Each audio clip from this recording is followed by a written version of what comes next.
Assalamualaikum warahmatullahi wabarakatuh. Hari ini pertemuan pertama kita akan belajar tentang teks laporan hasil percobaan.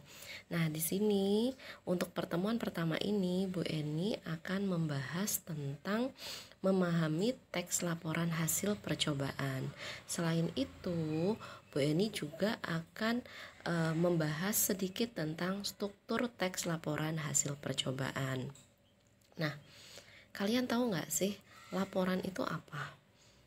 Ya, laporan adalah segala sesuatu yang disampaikan seseorang, baik berupa lisan atau tulisan, yang berisi kegiatan yang sudah dilakukan pada pihak yang meminta hasil kegiatan tersebut. Jadi, laporan itu dibuat setelah kita melakukan suatu kegiatan. Setelah kita melakukan kegiatan, kita membuat sebuah laporan tentang kegiatan yang sudah kita lakukan. Nah, setelah itu yang dimaksud dengan percobaan ialah suatu bentuk kegiatan penelitian untuk menguji atau membuktikan suatu teori. Jadi yang namanya percobaan itu kegiatan penelitian untuk menguji atau membuktikan suatu teori. Nah, selanjutnya, jadi yang dimaksud dengan teks laporan percobaan ialah bentuk teks tertulis yang berfungsi untuk menyampaikan hasil kegiatan percobaan yang tujuannya menguji atau membuktikan teori. Jadi ketika kamu membuat teks laporan hasil percobaan, kamu melakukan suatu kegiatan percobaan tersebut, barulah kamu membuat laporan. Nah, laporan itu disebut laporan hasil percobaan. Selanjutnya, teks laporan hasil percobaan sering juga disebut sebagai teks laporan eksperimen. Karena apa? Dia melakukan suatu percobaan. Misalnya kamu eksperimen membuat telur asin. Nah, itu jadi dia disebut sebagai teks laporan eksperimen.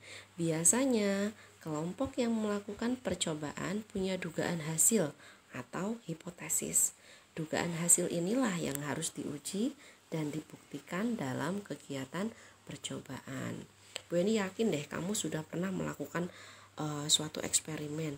Misalnya menanam kacang hijau di kapas, misalkan seperti itu, atau membuat telur asin. Nah, itu kan juga merupakan suatu eksperimen, suatu percobaan. Ada langkah-langkah, kemudian ada hasilnya, kemudian ada tujuannya, dan kamu tinggal melaporkan hasilnya. Kemudian ciri-ciri teks laporan percobaan. Di sini ada beberapa ciri-ciri teks laporan hasil percobaan ya. Yang pertama adalah objektif. Nah, objektif di sini adalah menyampaikan informasi atau data sesuai dengan keadaan yang sesungguhnya.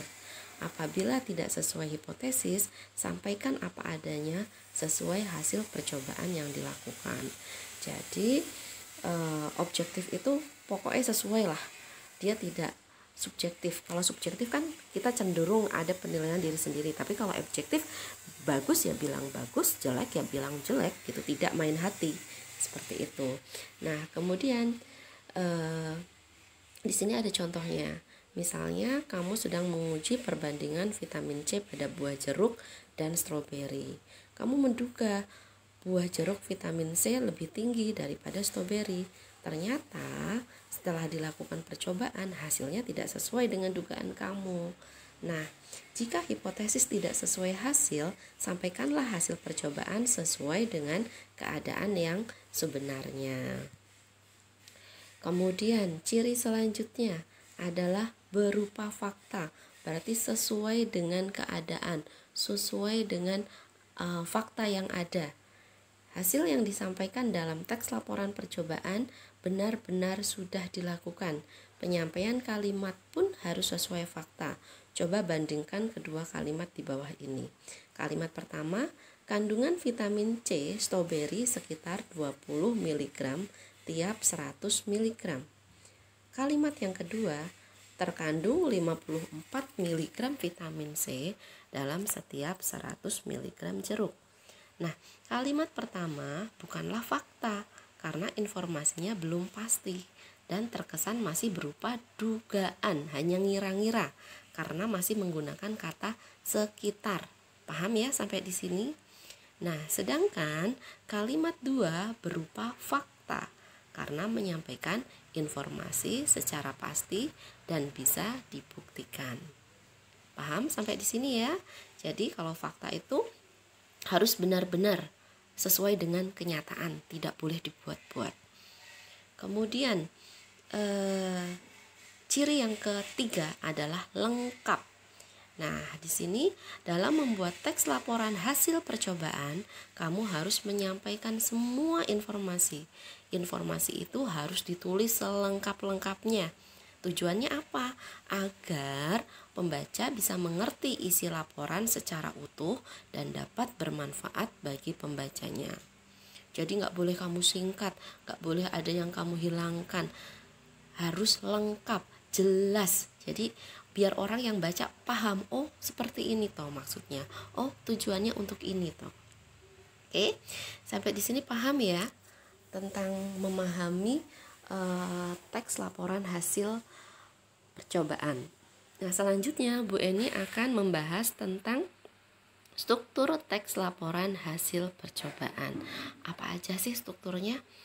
Ya, percobaan dilakukan untuk mencoba suatu kegiatan baru yang belum pernah dilakukan orang lain atau membuktikan kebenaran dari suatu teori dan ilmu yang telah ada.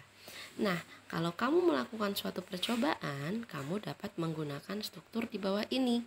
Strukturnya apa aja? Yang pertama, judul. Pasti ya, kalau kita buat laporan pasti ada judulnya. Kemudian tujuannya. Tujuannya untuk apa sih kita melakukan laporan itu? Kemudian ada alat dan bahan, ada langkah-langkah, ada hasil, dan ada simpulan. Ini nanti Bu Eni kasih contoh ya, kamu bisa baca dan kamu pahami. Nah, di sini contoh teks laporan hasil percobaan. Bisa kamu baca pelan-pelan ya, kamu baca, kamu pahami. Di sini Bu Eni mau ngasih judul contoh teks laporan hasil percobaannya adalah membuat telur asin. Ya, udah tahu semua kan telur asin? Pasti udah pernah nyobain semua telur asin. Cara buatnya udah tahu? Mungkin sebagian ada yang tahu, sebagian ada yang belum. Nah, di sini nanti kita bahas ya. Nah, judulnya membuat telur asin. Setelah itu tujuannya apa? Nih, tujuannya telur asin adalah telur yang dibuat dari bebek, dari telur bebek maksudnya, yang sudah melalui proses pengasinan terlebih dahulu. Telur asin mengandung banyak vitamin dan gizi, sehingga mengonsumsi telur asin bisa bermanfaat bagi tubuh. Telur asin bisa dibuat dengan cara tradisional dan sangat mudah, karena alat dan bahannya yang sederhana. Kemudian alat dan bahan. Di sini ada alat bahan, ada telur bebek, ada abu gosok, ada tanah liat, ada garam, ada amplas. Selanjutnya langkah-langkahnya. Langkah-langkah membuat bisa kamu baca ya. Di sini ada langkah-langkahnya.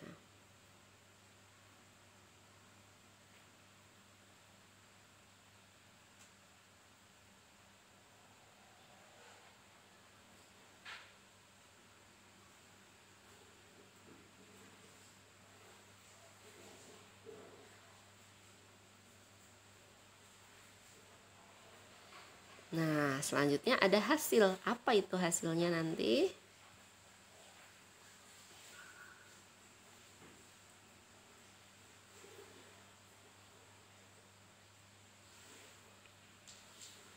Oke, langkah-langkah sudah, hasil sudah. Kemudian ada yang terakhir adalah kesimpulan. Kesimpulannya apa dari teks laporan hasil percobaan tadi? Kesimpulannya adalah